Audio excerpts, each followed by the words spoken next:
Okay, so today we have the spirits, the medium's book, I'm sorry. And we are in the chapter that deals with explanations of the physical manifestations.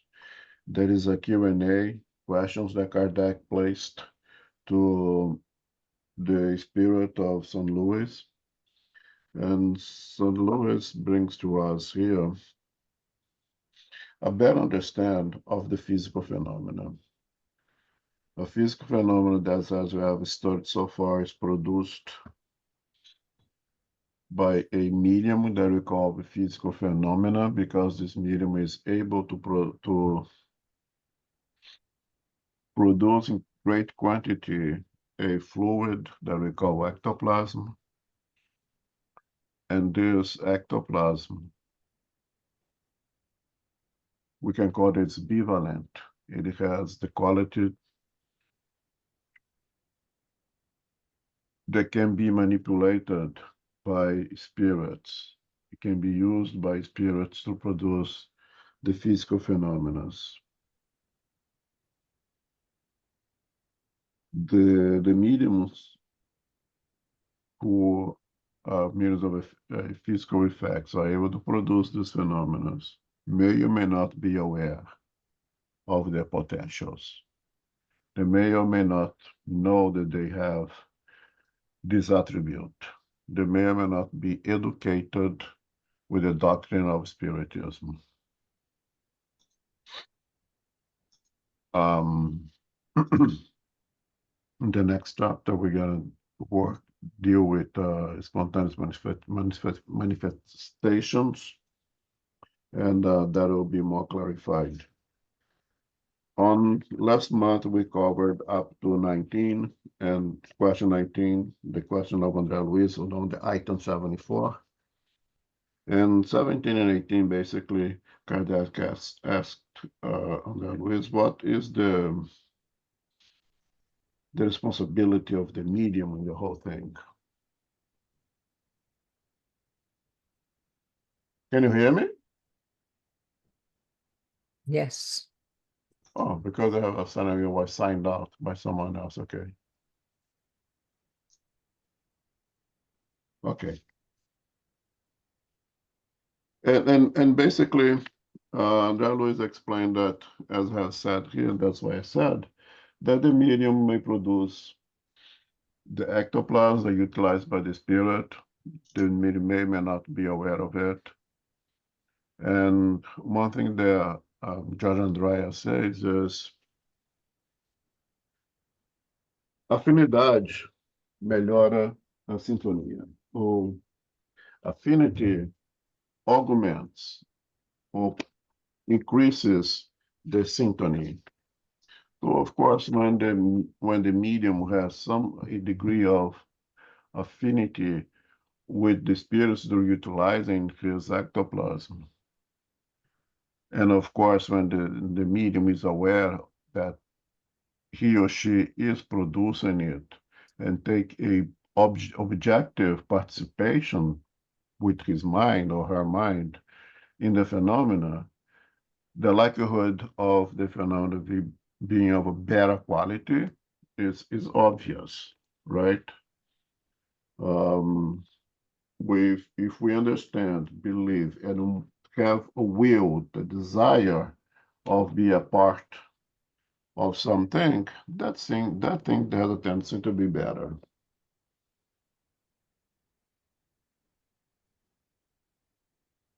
And that's where we stop up to now with question 17 and 18, and now we can start with 19, please.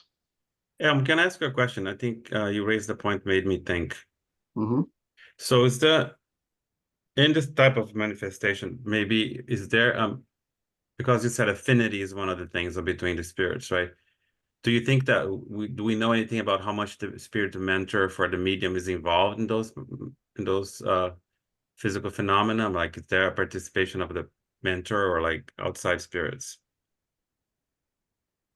That's a good question. That throughout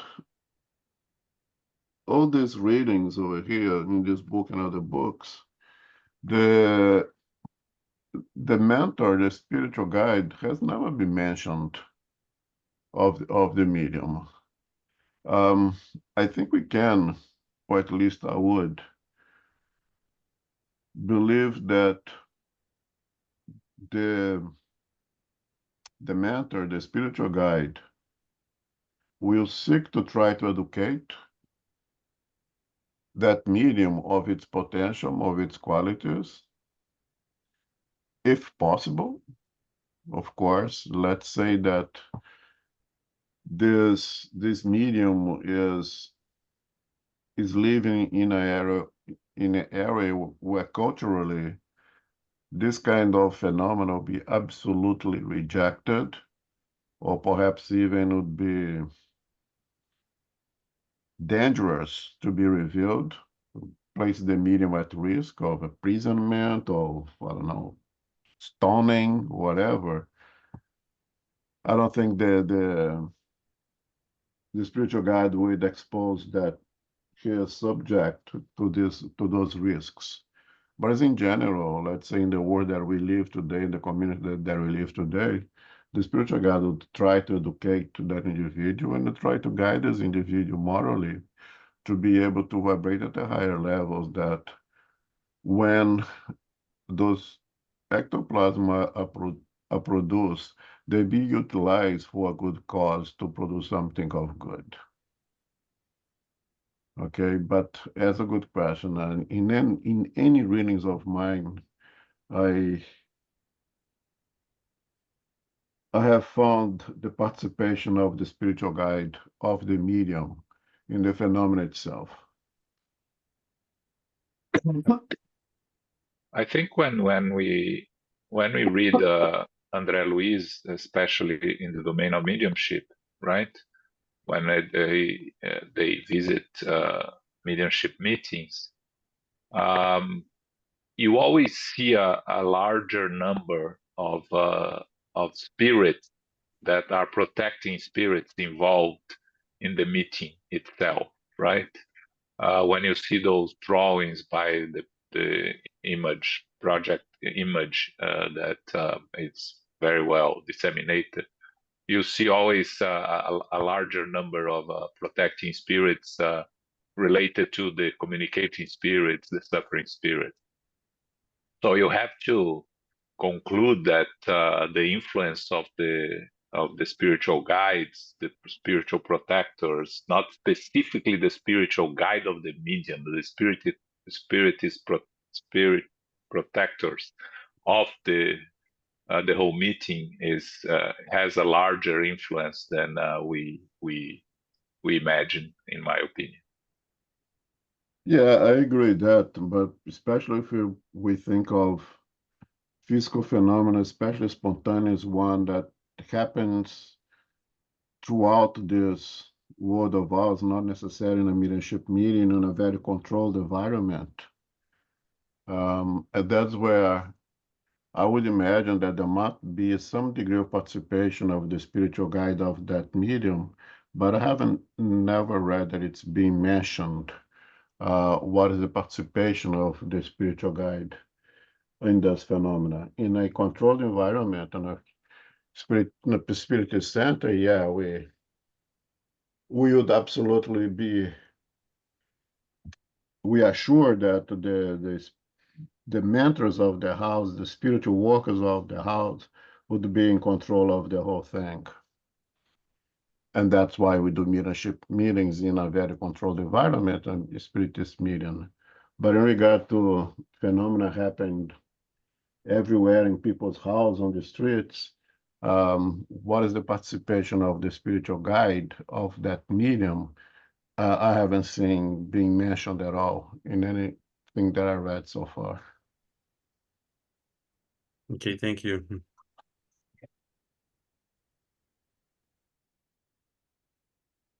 But when it comes to affinity also, and that was, I'm sorry, so Lou is gonna tell us something now, for 19. Okay. Okay, 19. Why can't everyone produce the same effects? And why don't all mediums possess the same power? It depends on physical composition and the greater or lesser ease in combining the fluids. It further depends on the greater or lesser affinity between the medium and the spirits, who find in the medium the required fluidic potency, as is the case with magnetizers. This potency is either little or great. In this regard, we have found individuals who are completely resistant to the process, others in which the combining of the fluids only occurs because they exert their own will. Finally, others in which it occurs so naturally and easily that they are not even aware of it, where they serve as unknowing instruments, as we have just stated. There is no doubt that magnetism is the principle behind these phenomena, but not as is generally supposed. We have proof of this in the existence of powerful magnetizers who cannot even move a small table, while there are individuals, even children, who do not know how to magnetize at all and who merely have to place their fingers upon a heavy table in order for it to shake. Thus, if mediumistic power does not depend on magnetic power, it must have some other cause. Thanks. So why can't everyone produce the same effects? And let's take everyone here being mediums of physical effect, okay? Because if you say everyone, you and I and my mom and my great-grandmother, well, we don't have that attribute. We don't possess the ability to produce sufficient amount of ectoplasm to produce a phenomenon, okay? So let's take as everyone here as mediums of physical phenomena, okay? And we can also, as just an analogy, just went through a Olympics right now, we can ask, let's say in swimming, why can everyone swim? Well, some people learned how to swim, some people didn't. So how can why those who can swim can only compete in the Olympic Games? Well, some individuals has the physical ability to train to produce an enormous amount of capability that allows them to compete in such a phenomenal event that is really limited for very few. But everyone can swim. Everyone who wants to learn how to swim can. And amongst those who are able to have that incredible ability to belong at the realm of Olympic athletes, not all of them will even qualify for the final event. And we can see those individuals, they trained and dedicated their whole life, but some of them have that extra ability, being that purely physical, being emotional, being whatever it is, that allows them to reach that level, just to reach the final. Now you're talking about medals here, right? We can apply the same thing for the mediums of physical effect. And so when you start study, it depends on physical composition. Some are able to produce such a large quantity of ectoplasm. He doesn't mention over here, I am imagining that the ectoplasm also can be quantified in terms of produce a large amount. It could be also qualified, a better quality, or a quality that is easier manipulated, or more harder to be manipulated by the spirits. So there is this physical component that is despite of the medium. That's how that medium was prepared for it. That's what it has. Okay, it has that ability. Or don't. Purely physical, purely on the in the production in terms of quantity. That's what we measure here, and I'm assuming also quality of that ectoplasm. So one thing is the physical composition of the medium, which same apply, let's say, when you start studying mediums of intelligent effect. Some have ability to see, or have ability to hear, or others have ability to write, others have ability to verbalize. Some have ability of all the above. That's the way. That's what they are. Okay, that's the way they were built, or the mediumship was built, and that's very often despite of the medium him or herself. Okay, obviously the physical and intelligence has some differences that we're going to reach when you're going to study when you reach there. One thing that I like to make clear from start go here, that has nothing to do with moral. Okay, it may be a great medium of physical phenomenon able to produce very complex and phenomenal physical effect, and have low or greater moral qualities. Has nothing to do with moral. Okay. The second is the affinity of the medium and the spirit. Go back to George Andrea. With sympathy, it increases the syntony, right? If I'm going to a meeting to discuss a case, to resolve a problem with individuals to whom I have sympathy, would I like to sit together and spend time together, and all of us have that sympathy amongst us, the likelihood of success of that meeting is much greater. The likelihood of individuals be able to sit in that meeting and participate and integrate, putting the 100% is much greater than if there is the opposite, antipathy amongst the individuals. Those are the meetings that 2 minutes feel like 24 hours, like when this thing's gonna end. And the likelihood of producing a good product is lesser, of course. So the affinity is very important. The potency of the fluids, already mentioned over here, and here's the answer, is no quality matters of the fluid. And to that, you have to add that there is basically 3 fluids, as we studied last time using the book of Andrea Luiz, right? That there is the fluid produced by the medium. There is the fluid of the spirit itself, or the mind of the spirit itself, the energy of the spirit itself. And there is a total elements of nature. I will add over here on my own the energy of the environment.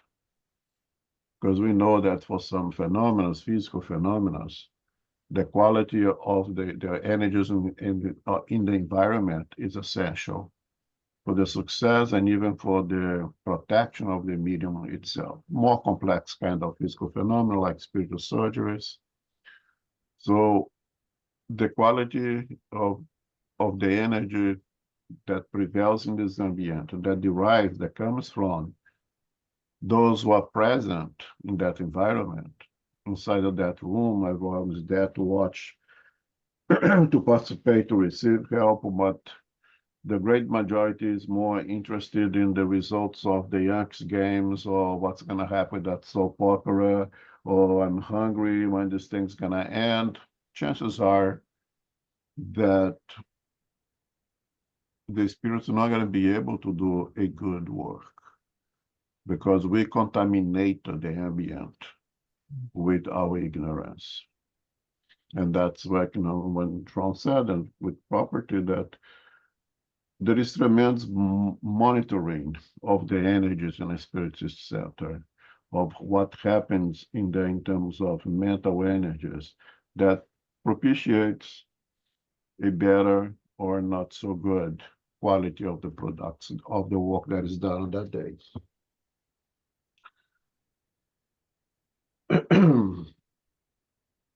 And then Kardec, since Kardec was a student of magnetism, has studied with Mesmer, did work, objectively work with magnetism, always bringing the topic of magnetism to the equation. And basically what he's saying in his comment is, mediumship is one thing, magnetism is another. Mediumship, by definition, requires the presence of a medium. Oh, I'm sorry, of a spirit. Magnetism does not. Okay? That's what I basically say in his comment when he says, if mediumnic power does not depend on magnetic power, it must come from another source. He is reinforced that that source is spirits, not necessarily coming from the individual practicing the phenomenon, because you can even call it a medium. Then you have to call it a magnetizer. Okay? Comments, questions? I think maybe you want to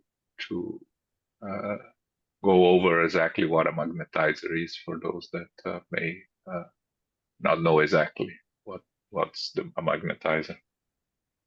A magnetizer would be, those who are old enough perhaps to remember, individuals like Uri Geller, taking away frauds or anything else, but individuals who have of their own an amount of energy, they are able to produce effects with the power of their mind that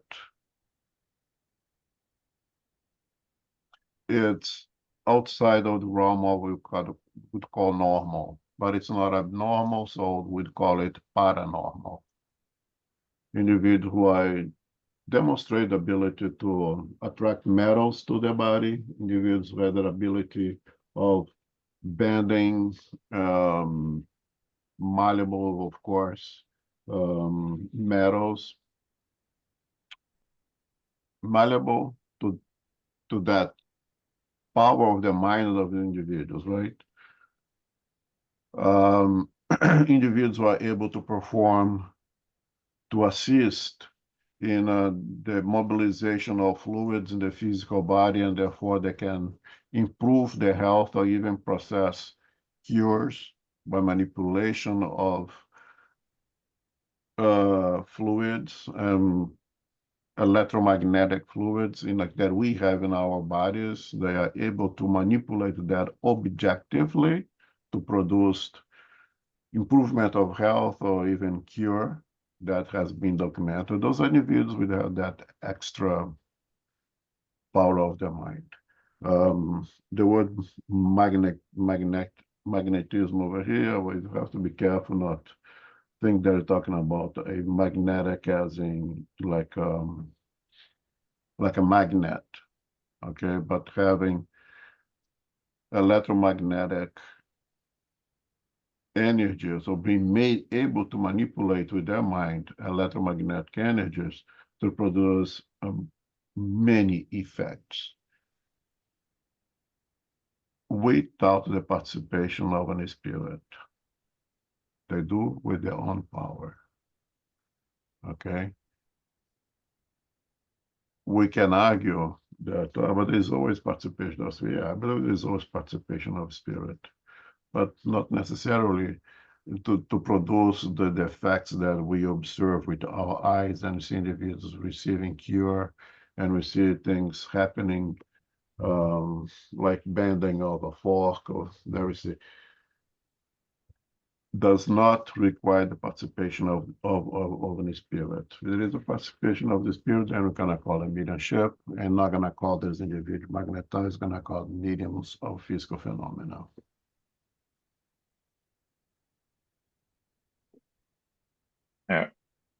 Reiki is magnetic, magnetism, right? Yes, The original type of it's an alternative medicine that originated in Japan, right? yes. Um,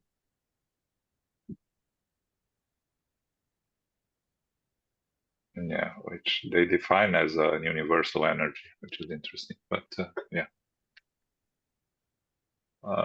when we talk about passes in a spiritist center, there is always the concept that there is some part of the energy that comes from the medium itself, right? Which will be the magnetic healing. Yeah, that's why for us, the spiritism, it's very hard to take spirits completely outside of the equation, right? So during passes in the spiritist center, the pass giver acts as intermediary, as a channel to send the spiritual energies to those receiving the passes. Energy that come from the spiritual world, and it's passed through the pass giver to those receiving the passes. And along with that, there would be the magnetic energies that the pass giver may have to share at that moment as well. So there's a combination of things, but primarily it's energies from the spiritual world you're giving to those who come to receive the passes.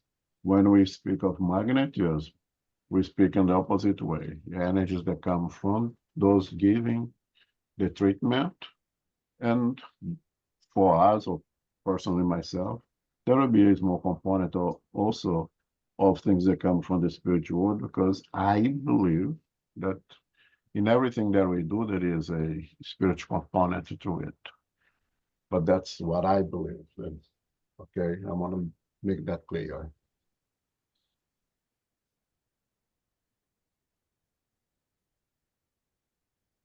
Okay? Okay, number 20. Yeah, and from now on, and just Kardec will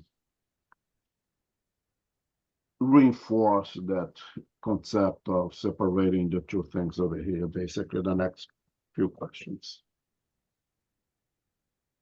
Okay, number 20. Can those called electricals be regarded as mediums? Such individuals draw from within themselves the fluid required for producing the phenomenon, and they can act without the aid of spirits. They are not mediums per se in the precise meaning of the word. It might happen that a spirit will assist them and take advantage of their natural abilities, however. Such individuals are like somnambulists who can act with or without spirits helping them. See chapter 14 below, mediums, in the section dealing with somnambulists. Okay, so the word electricals over here, we can change that to magnetizers. Okay. And Kardec is really just reinforcing to us here that no, those individuals, they draw from within themselves the fluid required for producing the phenomenon, and they can act without the aid of spirits. I'm sorry, it's St. Louis was giving the answers. It's Kardec putting up the questions, and those answers come from St. Louis. I have to make an important correction here. Sorry.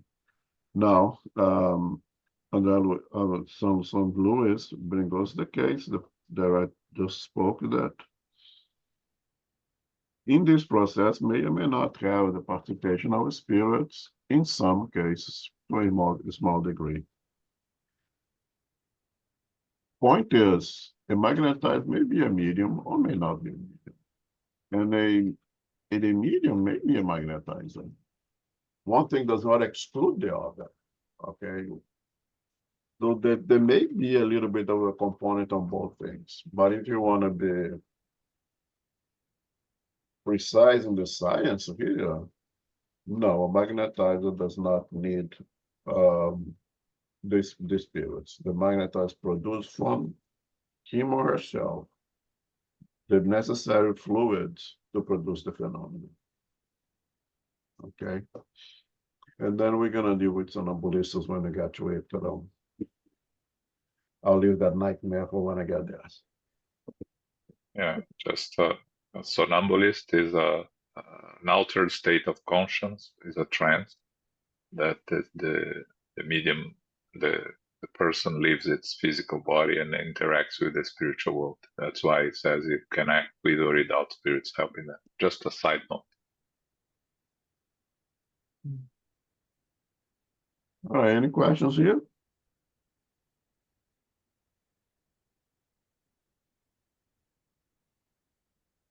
All right, next. Number 21.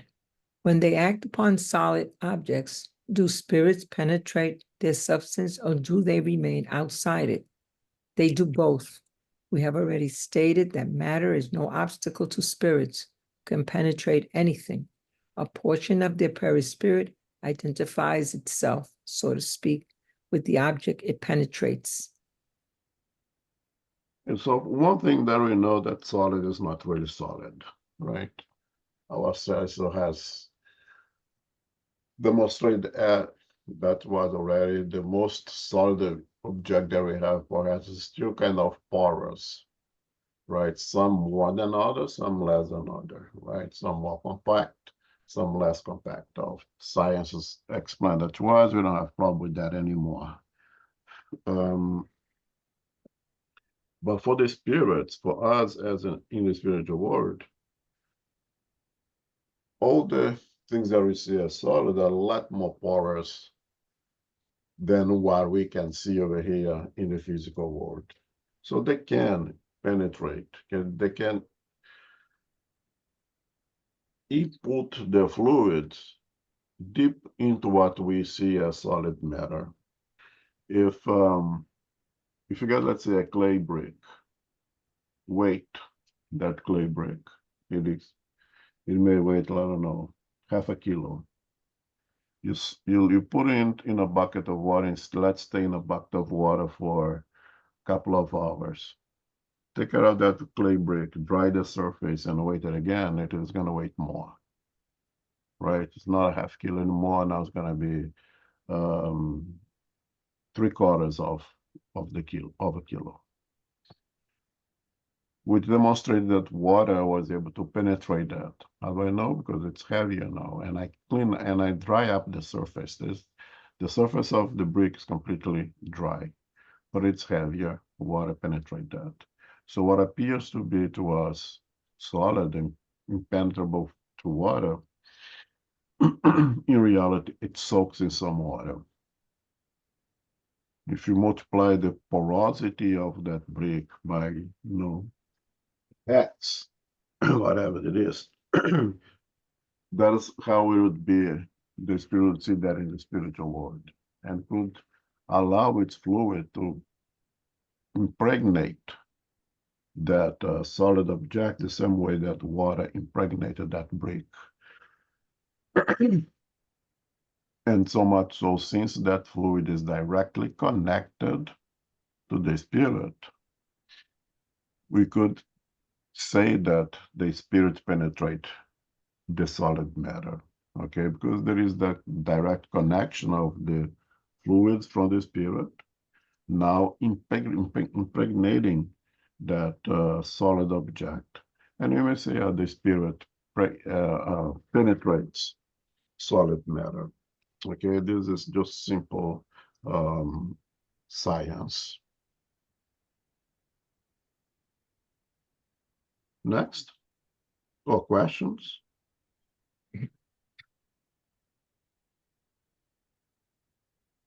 All right, let's go. 22. How does a spirit produce raps? Does it use a physical object? No, just as they do not use their arms to lift a table. You must realize that they do not have hammers at their disposal to produce raps. Instead, their hammer is a combined fluid that they put into action, using their will to move objects or produce raps. When they move objects, light transmits the movement to your sight. When they produce raps, air transmits the sound to you. Here's the next one. Okay. 23. We can understand this when dealing with a hard object, but how can a spirit make us hear noises or articulated sounds within the air alone? Since it can act upon matter, it can thus act upon air in the same way that it acts upon a table. As for articulating sounds, it can imitate them just like all other noises. Those two questions are totally connected.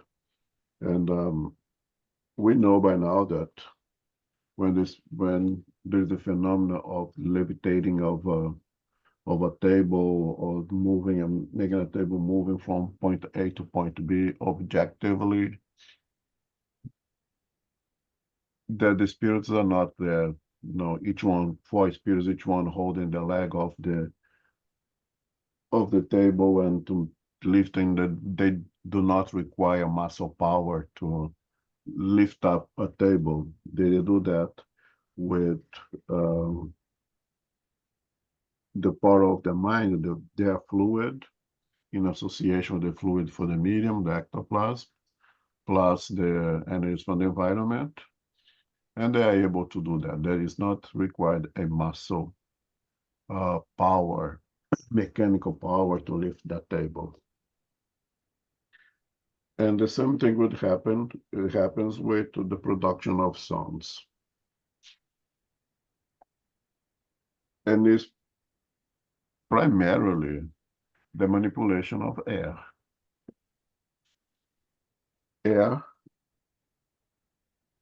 Sounds needs air to propagate. Sound travels in its proper waves through air. There is no sound in a vacuum. There is light in vacuum, but there's no sound in vacuum because sounds requires air. So the spirits, if the spirits are able to manipulate solids like a table, why would they not be able to manipulate air and produce sound? In the case of producing, I'm going to read soon here, sounds, let's say, of a piano playing, they will manipulate the solid, the piano, that will make vibrate the chords, that will produce sounds. Oh, but there is no piano. Okay, so then they manipulate air to produce sounds that sound like a piano. How do they do that? That's where we do not understand yet as much as I know. We are not able to explain the mechanism of action of the spirit, how they interact, how those fluids interact with matter, or in this case with air, to produce the sound. We know that is through the manipulation of ectoplasm in association with the spiritual fluid, the power of the mind, so to say, that are able to do that. But when they produce sounds, raps,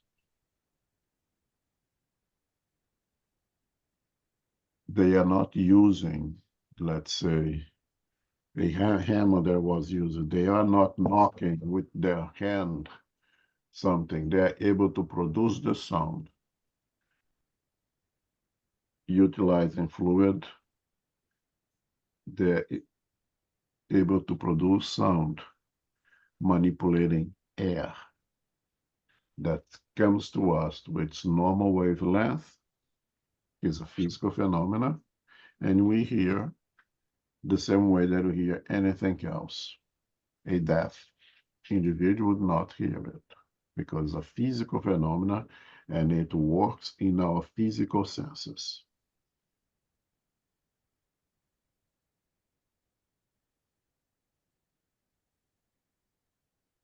Okay? Yeah, these are very, let's say, like scientific, it's factual, it's very hard even to have a question because it is what it is. It's not like in a more philosophical discussion that we have different thoughts. This is more scientific. It's factual, right? And fact is fact. Mm. All right, can you go to the next one? Number 24. You have stated that a spirit does not use his hands to move a table, but during certain visual manifestations, hands have appeared that played keyboards, actually moving the keys and producing sounds. In this case, isn't the movement of the keys produced by the pressure of their fingers? And isn't the pressure of their fingers direct and real when we feel them touch us and when they even leave marks on the skin? You cannot comprehend the nature of spirits and the way they act by merely using comparisons, which provide only an incomplete idea of the matter. It is always a mistake to compare their manner of acting to yours. Spirits must always act in accordance with their organization. Haven't we stated that the perispirit's fluid penetrates matter and identifies with it, endowing it with artificial life? Well then, when a spirit plays a keyboard with his fingers, it is really doing so. However, it does not use muscular force to press the keys. Instead, like the table, it animates the keyboard, which obeys its will and vibrates the strings. In cases such as this, something else happens that is hard for you to comprehend. Certain spirits are still so little evolved and so material in comparison with evolved spirits that they retain the illusions of earthly life and they think that they continue to act as they did when they were in the body.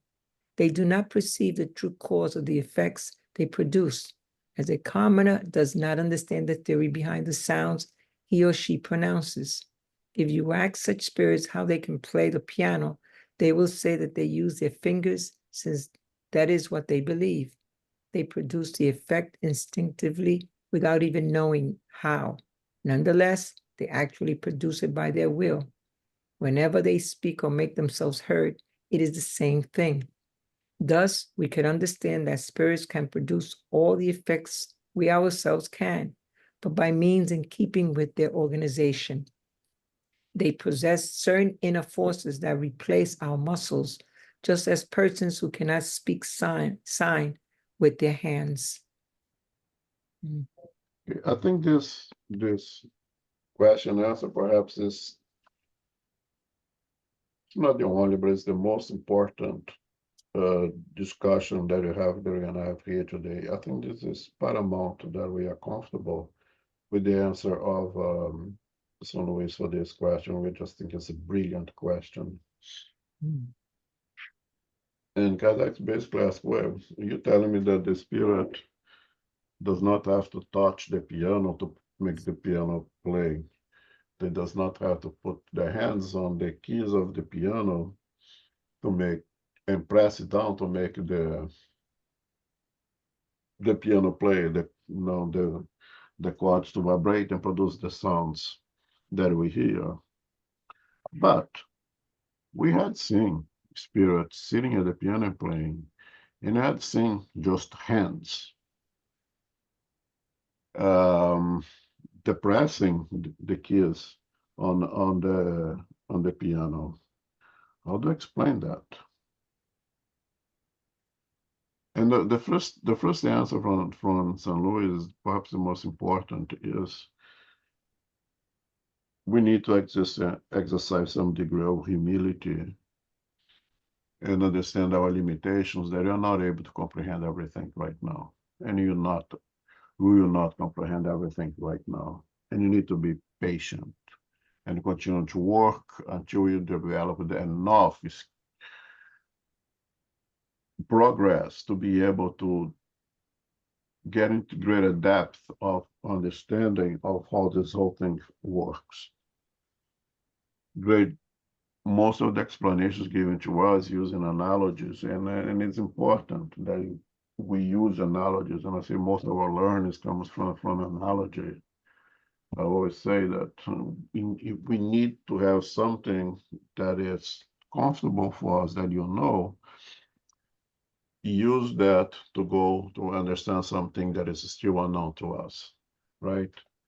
Again, if example that I always use, if the one fish gets out of the ocean and spend a weekend in um, in Times Square and go back to the spiritual world, go back to the ocean, and now have to explain to the other fish, um, what did you see, what did you hear, how is it, how is life, what did you see in Times Square?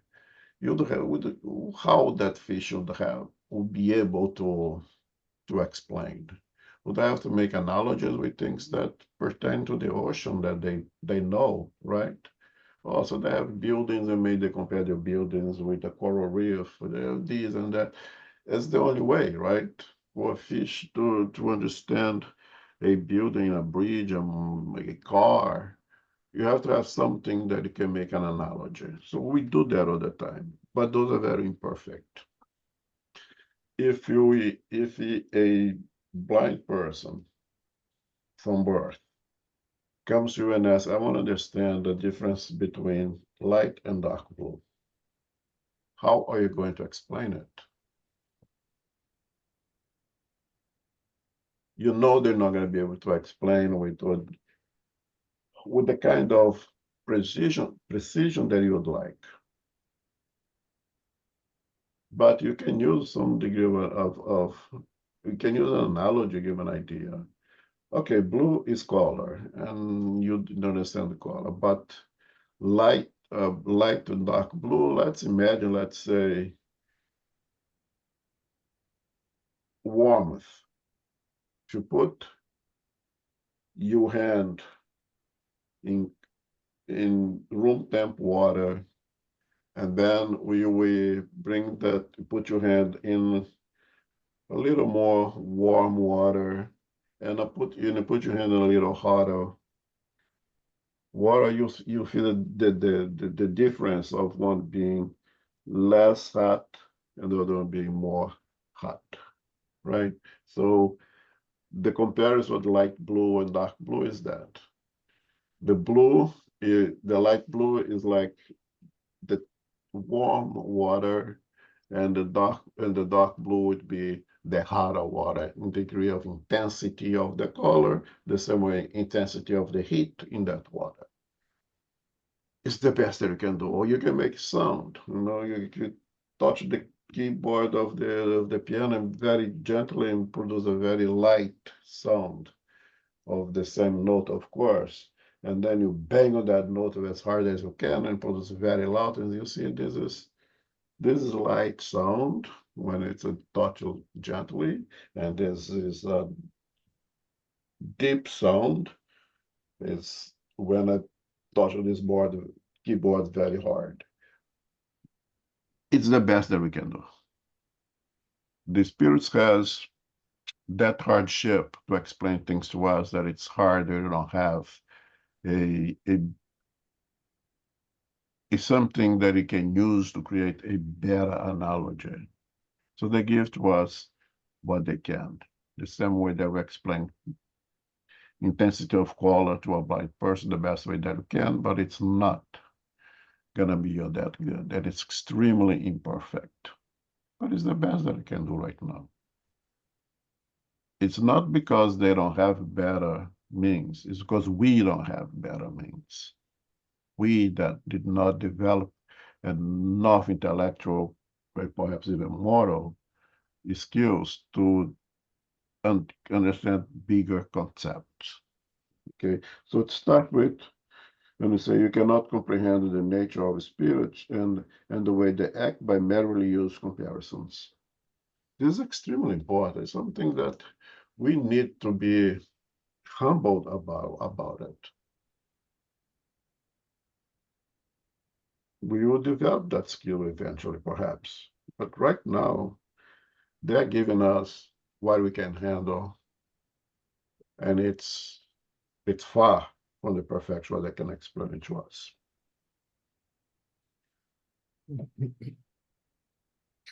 Now, why do the spirit put the hands, sit in front of the piano, put the hands on keyboard and they press that keys to produce the sound? There's two explanations for that. One, the spirit is aware of its potential, it doesn't have to do it, but wants to impress us, wants to cause that visual effect to us, and sits over there and play the piano as if he or she was incarnate. They want to do it, they are aware of it, or they don't know it. They are at a level of understanding of their potential as a spirit, that the only way that they believe that they can play the piano is if they sit in front of it and they press those keys to produce the sound.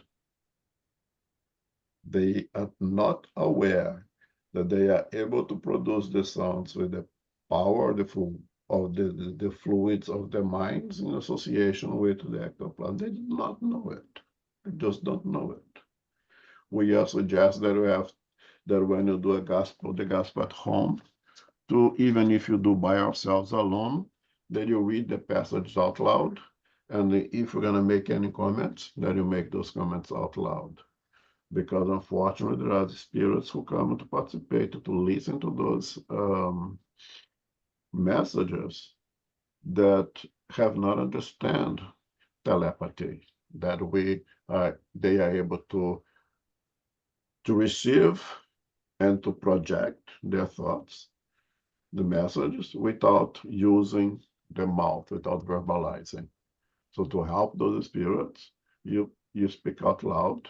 They need to see our mouth moving to get the concept that I'm trying to tell them something, and then they will hear it.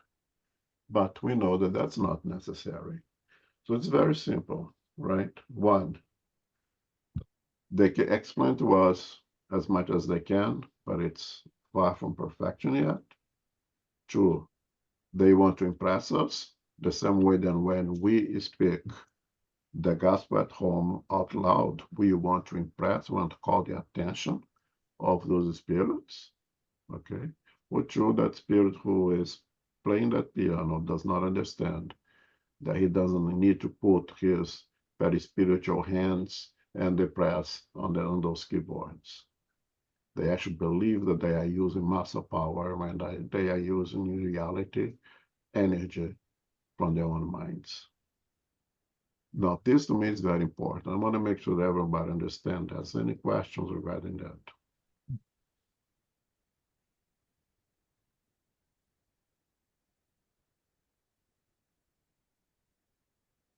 Because to me, in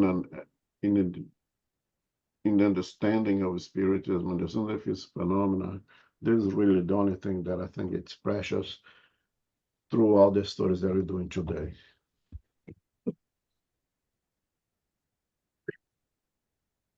Okay, can move on. Okay. Number 25. Among the phenomena cited as proofs for the action of a concealed power, there are those who are obviously contrary to all the known laws of nature. Hence, isn't it correct to question them? It just so happens that humans are far from knowing about all the laws of nature. If they knew about them, it would imply that they were highly evolved spirits. However, every day there are incidents to disprove those who think they know everything, who intend to impose limits on nature, and yet they are no less proud of themselves at the fact. By constantly unveiling new mysteries, God warns people that they must distrust their own knowledge, because a day will come in which the knowledge of the most learned person will be confounded. Every day, don't you see examples of objects that are impelled by a motion that is capable of overcoming the power of gravity? Doesn't a ball thrown into the air momentarily overcome this force? Poor humans, who regard yourselves as being so learned and whose foolish vanity is confused at every turn. You must realize that you are still so very small. Okay, so from this point on, the questions finished, basically. And Kardec is just to reinforce, it's just to make comments on all the answers of St. Louis in the discussion of the explanation of the physical manifestations, and he tried to bring his arguments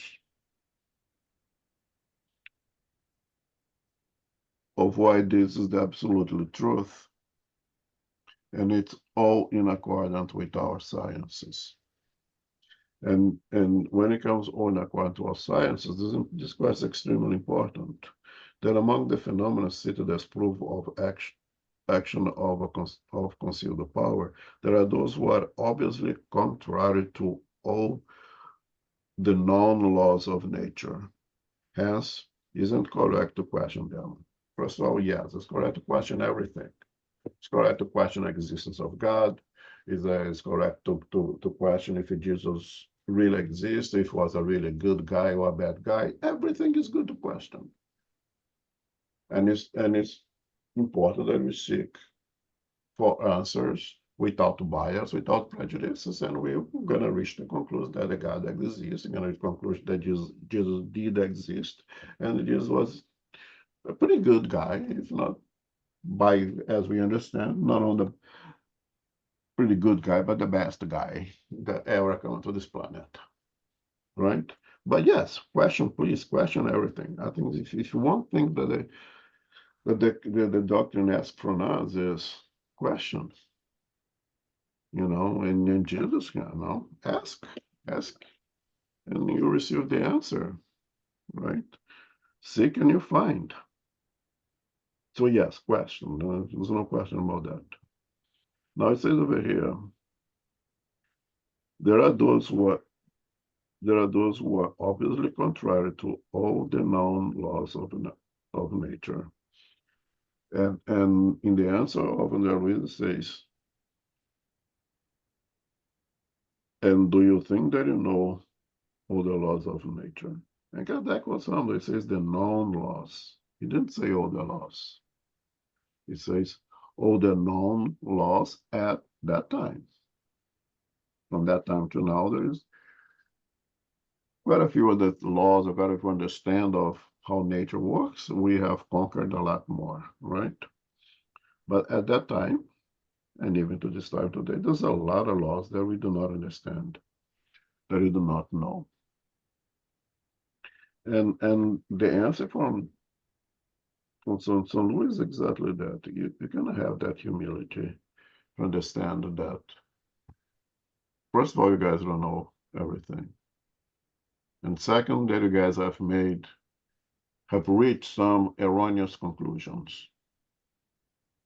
Some corrections are needed, and they will be done along the way as we progress. There was one time in our anthropological history that the wisest man in the world figured out the sun. They were so eloquent. They figured out the sun was a hole up in the sky. When that hole opened up, light would come in, you have the day. When that hole would close up, would be night. Very eloquent thought process. But the sun never stopped being what the sun is. We need to develop ourselves intellectually to reach that understanding. And we make the correction along the way. There was a point that we thought that the sun rotates around Earth. And despite the rejection and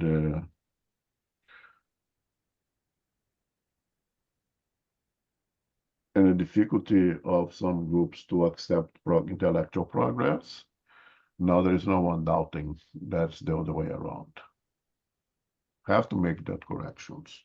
So there is a lot of things that the spirits come and let us know, according to the phenomenon, that our science cannot explain yet. And there are things that we believe being factual, there is actually some mistakes, some errors that we're going to have to correct. As the example that I just gave. That requires the humility, that requires work, that requires patience. in order to do that. And as we do that, as we progress, we'll be able to understand more and more things, and then they'll be able to explain things to us in much greater depth than what they can do right now to us. Okay? Okay. Number 75. The above explanations are clear, categorical, and unambiguous. From them, we may emphasize a crucial point that the universal fluid which harbors the principle of life is the chief agent in manifestations, and that this agent receives its impulse from the spirit, whether incarnate or discarnate. This condensed fluid comprises the perispirit or semi-material envelope of the spirit. When incarnate, this perispirit is connected to the matter of the body. In the errant state, it is free. While the spirit is incarnate, the substance of his perispirit is more or less bound, more or less adherent to it, if we may put it so. In certain individuals, there is a kind of emanation of this fluid as a result of particular conditions in their physical composition, which is, properly speaking, what produces physical effects mediums. The greater or lesser abundance of the emanation of this animalized fluid and the ease with which it is combined determines the medium's power. This emanation is not permanent, however, which explains the intermittency of the ability. Okay. So here Kardec comes to explain a little bit of what he explained to us on item 19, question 19, I'm sorry. That mediumship is something that we are born with, and something that it's attribute provide to us for us to come here and do some kind of work.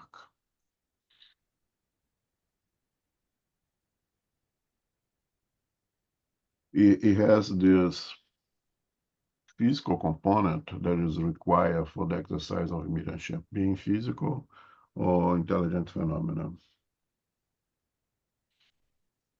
In the physical phenomena, of course, there is the production of this fluid called ectoplasm that apparently, as we understand so far, again, maybe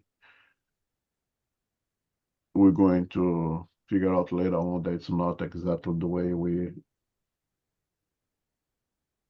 believe right now, or the most likely or the most accepted theory, because again, it's just a theory as of now, that it's produced, it's a byproduct of the Krebs cycle, the byproduct of the production of energy that required to live, or ATP, adenosine triphosphate. Or those study this topic have think that this is the most likely theory that explain the ectoplasm. Maybe 100 years from now, you discover that it's not like that. Then you're going to have to make corrections. Oh, Elmo's wrong. Yeah, Elmo's wrong. Elmo and a bunch of people. And those who rejected this theory are right. It's possible you have the humility, you have to continue to work to prove or disprove this theory. If it's proved, then it ceases to be a theory, it becomes a law, natural law, right? If it's disproved, then you have to come out with another theory and prove that theory and make that theory into law. But right now, that's what we have. The phenomena is purely physical because produced by the physical organism. Kardec mentions here about the perispirit, but the perispirit is not the one that produces the ectoplasm. But in the spiritual world, the spirit with that perispirit is what are able to manipulate that energy. And that's why this energy is going to be bivalent, to have ability to be manipulated by physical and perispiritual bodies. And the spirit in the spiritual world, using its perispirit, can manipulate that substance and produce the physical phenomena. Everything that's gonna hear again is not much philosophical. It's pretty much factual in accordance to what we have and what's being presented to us, what's almost kind of given to us as a revelation, because we haven't had, as much as I know, laboratory scientific works that prove or disprove what's being revealed to us here.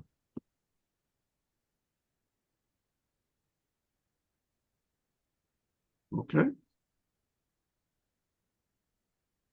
Okay, 76. Let us make a comparison. When we want to strike something that is some distance away, we first determine to do so without thought. But thought alone cannot actualize our intent.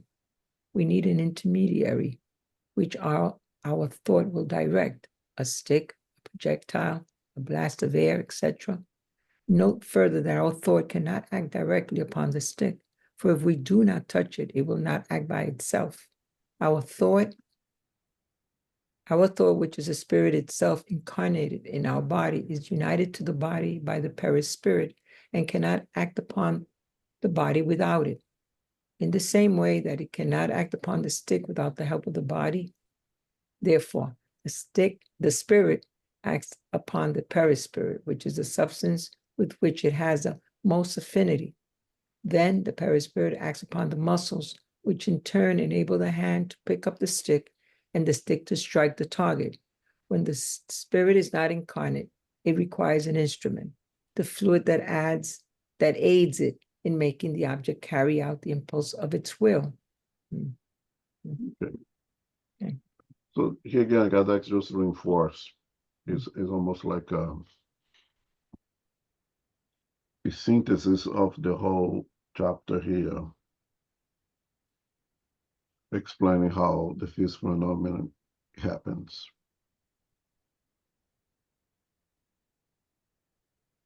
If you have a plate of food in front of you and you're eating, and you pick up with your hands a fork, and with the fork we take an amount of food and bring that fork up to your mouth, and you open your mouth and you chew that food.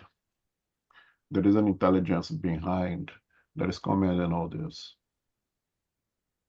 Let's forget the spirit of it, but that is our brain, right? Our brain sends signals. One sends signals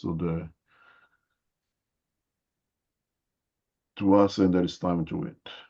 And then you go and you get the food.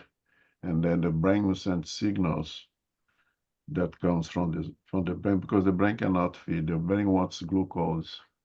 The brain is very hungry for glucose. It needs glucose. So it commands us to eat to give it glucose.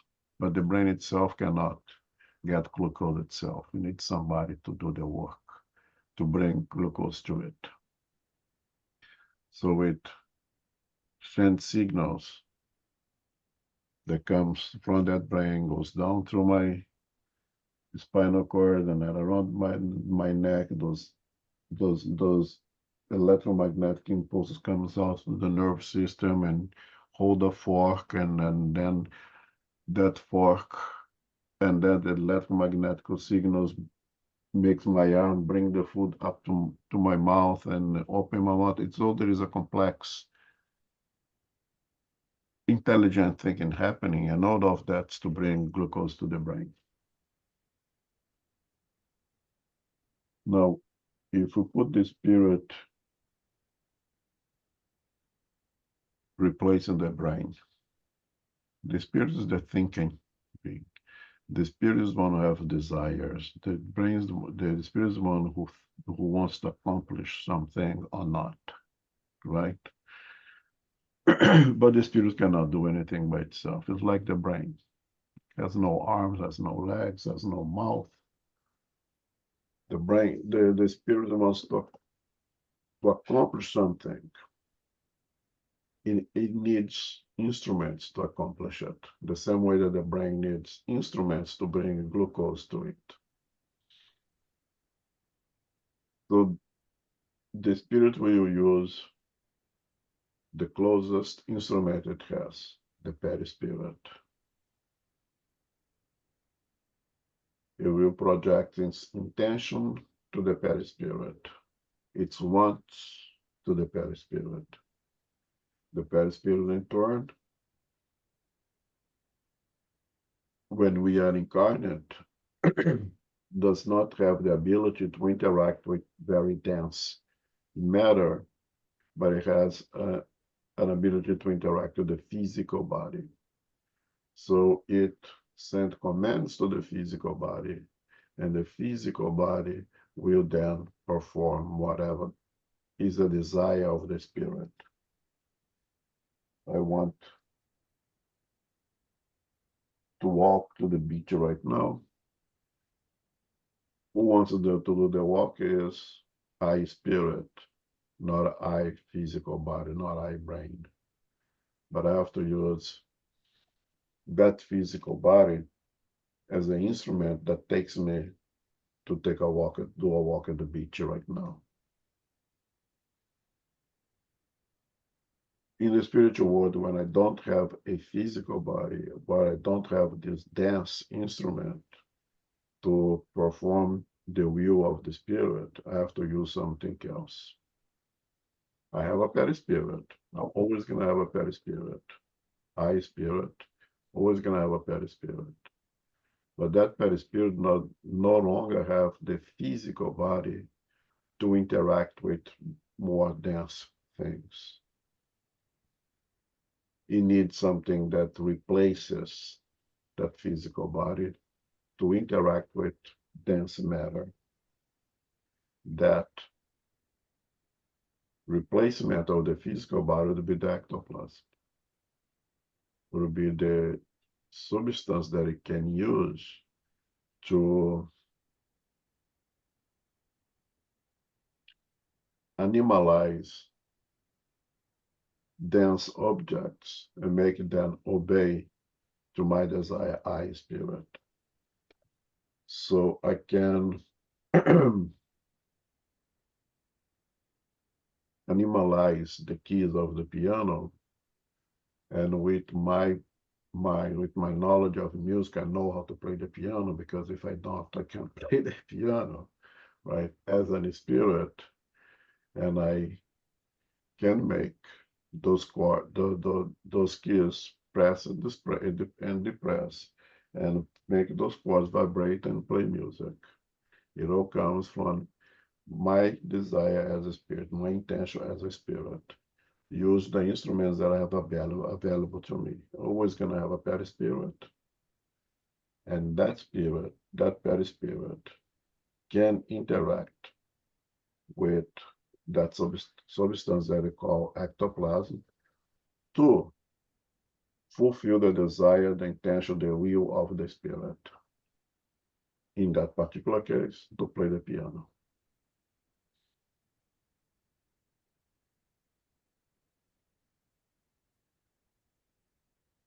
Okay? Okay, 77. Therefore, when an object is moved, lifted, or thrown through the air, the spirit does not take hold of it, lift it, or throw it as we do with our hands. It saturates it, so to speak, in its fluid combined with the medium's fluid. Momentarily animated thereby, the object acts like a living being, with the difference that it does not have a will of its own, but instead obeys the impulse of the spirit's will. Thus, the vital fluid, impelled by the spirit, endows inert objects with artificial and momentary life. Since the perispirit is nothing other than this vital fluid itself, it follows that the incarnate spirit, by means of its perispirit, is what gives life to its own body, and it stays united to it as long as its organization enables it to. When the spirit withdraws, the body dies. So, if instead of a table we took a wooden statue and acted upon it like we did upon the table, we will have a statue that could move about and produce raps in response to our questions. In other words, we would have a statue that was momentarily animated with artificial life. Besides talking tables, we would also have talking statues. How much light this explanation casts over an infinite number of phenomena heretofore inexplicable. How many allegories and mysterious effects it resolves. Just read 78 also, please. Okay. In spite of all the evidence, disbelievers object that the phenomenon of the levitation of tables without a means of support is impossible because it's contrary to the law of gravity. First, we will respond that denial in and of itself is not proof. Second, if the phenomenon is real, it is somehow contrary to all known laws, which will prove one thing: the phenomenon originates from an unknown law, and those who deny the fact cannot claim to know all about the laws of nature. We have just explained this unknown law. Nevertheless, disbelievers will not regard our explanation as sufficient, since it was provided by spirits who have shed their earthly garments instead of spirits who still wear theirs and occupy a seat at the academy. Hence, if the spirit of Argo had revealed this law while he was still alive, they will all have accepted it with eyes shut tight. But if given by the exact same spirit after death, it would be pure nonsense. Why so?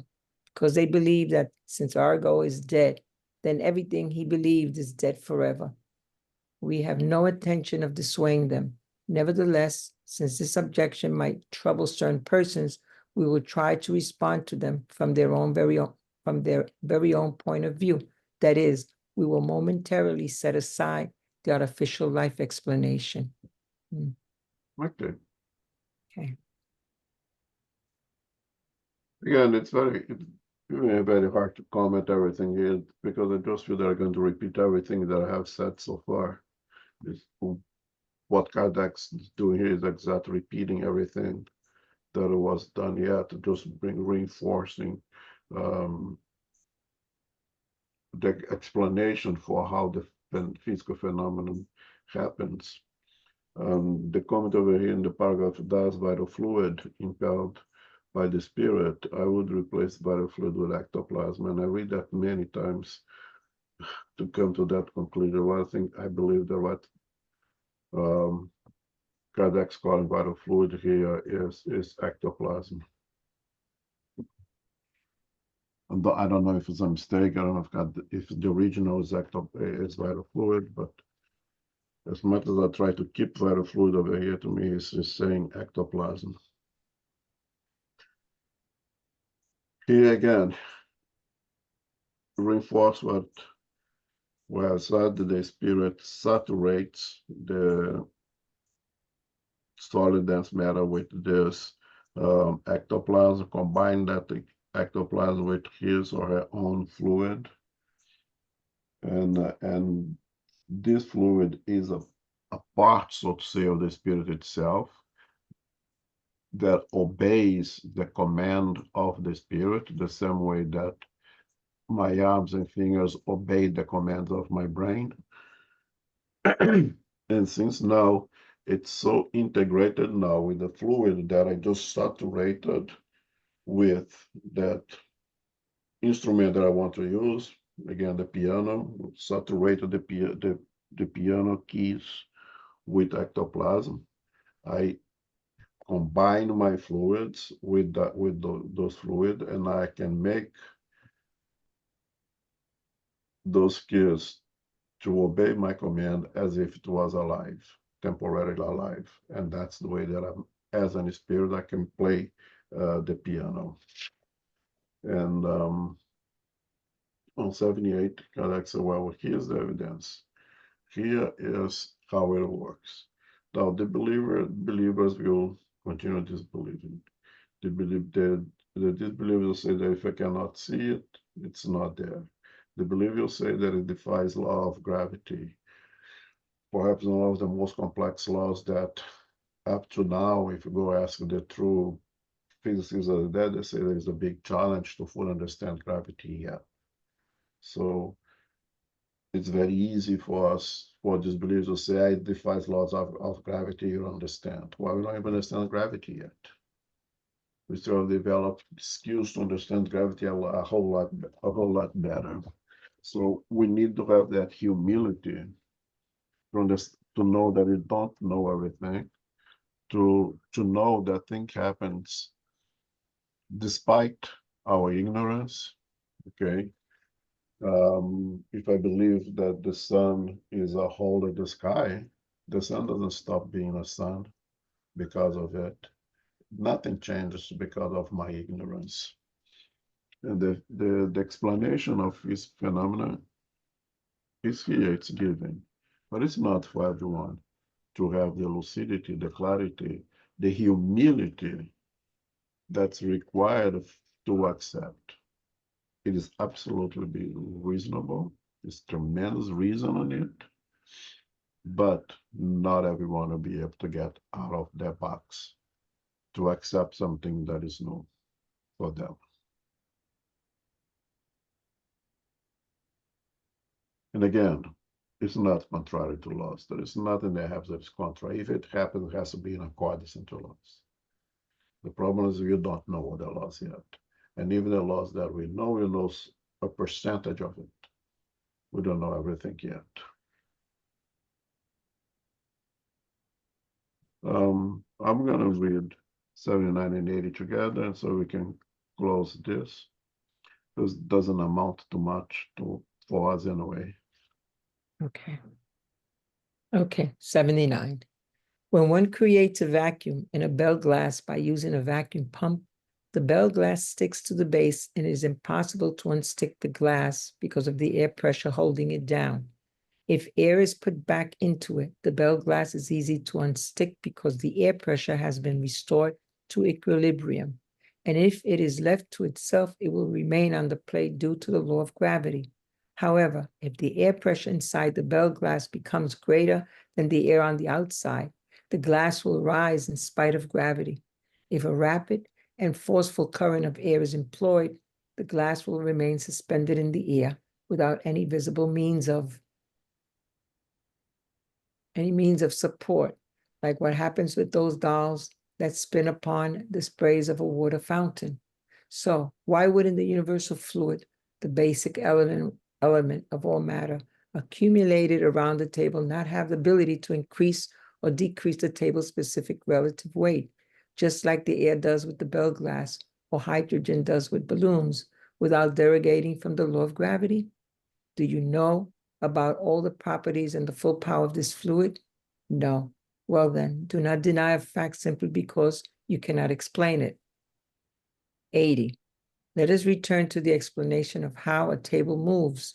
If a spirit can lift a table by means indicated, then it can lift anything else as well, an armchair, for example.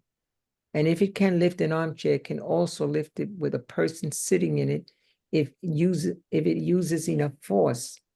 Thus, we have provided an explanation of the phenomenon that has been produced 100 times by Mr. Holmes himself and by others too.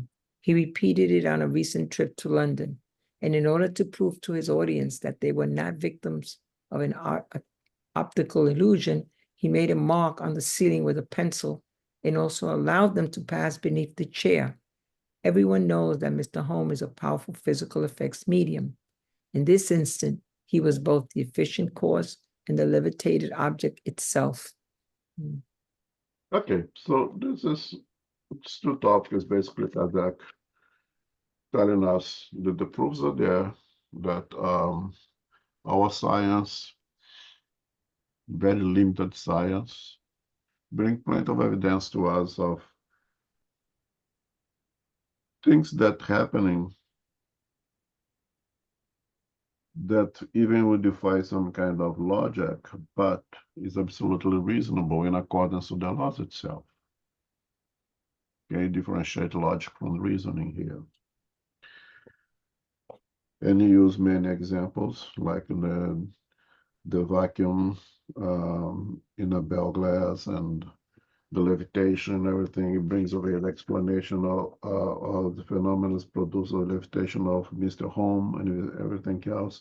It's just a means of I don't want to use the word trying to convince the disbelief, but bringing up evidences, reasons of why those explanations of the physical phenomena are perfectly normal and makes absolute sense. Some will take, some will not take. For us, that's why I'm saying that you don't take much for it at all, because you don't need to be convinced by those things anymore. But if you go back to the time of the publication of this book, this was absolutely necessary.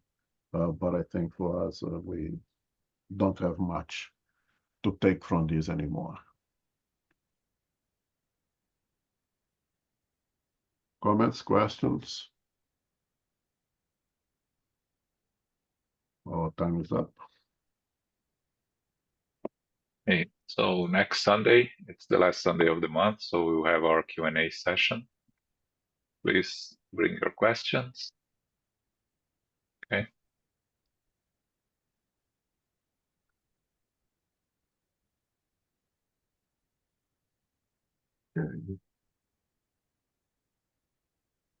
Carol. Yes, hi. Thank you very much, Elmo, and thank you, John, and thank you, Sarita, for reading for us today, and everyone who is here participating. Infinite Creator and Supreme Intelligence, we give thanks for the opportunity again to be together as brothers and sisters for our studies of the Medium's book, which is chapter 4 regarding physical manifestations. Manifestations of the physical phenomena are created by intelligent combinations of fluids from the spirits, the medium's ectoplasm, and fluids of nature. We need to be patient as to understand completely and to explain the raps, sounds from keyboards, and movements of heavy objects. We are still learning about the laws of nature, which requires our humility, continued study, and scientific endeavoring. The universal fluid, the perispirit, and the impulse of the spirit's will are important components of creating physical phenomena. We give thanks to the spiritual benefactors and the good spirits for guiding and inspiring us today. May we receive the love, light, and peace of Christ within us, and for our loved ones, our teachers, our directors, the counselors, the mediums, the workers, and all participants. We pray for inner peace, and especially now for world peace, and for those who are suffering in the physical and spiritual worlds. We pray for our center, SGNY, and all spiritist centers throughout the world, that they may grow, prosper, expand, and be protected throughout the day and throughout the night. As we close, we humbly ask for safety and protection as we return to our family, friends, loved ones, and co-workers. May we go forth now as beacons of love, of light, of peace, of service, and charity, which is love in action. May peace and love prevail. So be it.